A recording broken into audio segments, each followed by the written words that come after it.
Pope Francis landed in Baghdad earlier today for this historic trip.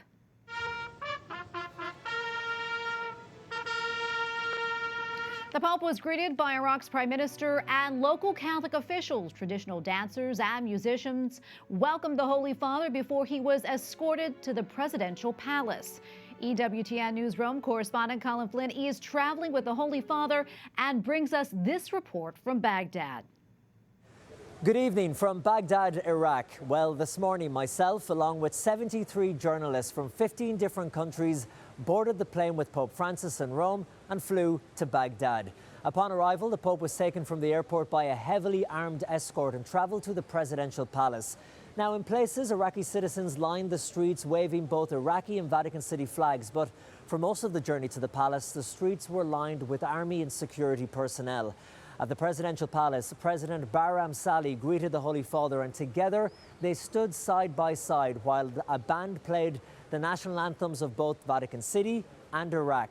The Pope then met inside with 150 Iraqi government officials, where he said that this pandemic crisis calls us all to rethink how we live and shape a future that's based on what unites us rather than on what divides us.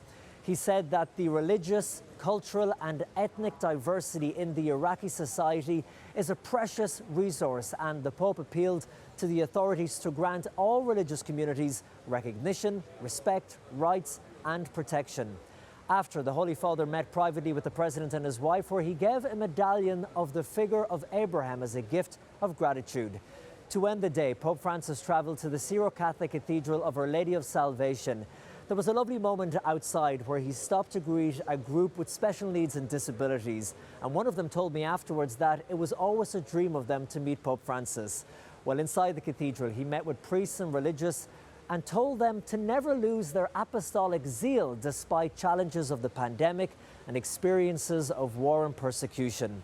60% of the Iraqi population is under 25 years of age, and Pope Francis urged the community to help cultivate the future for the young people, saying that they are the country's treasure.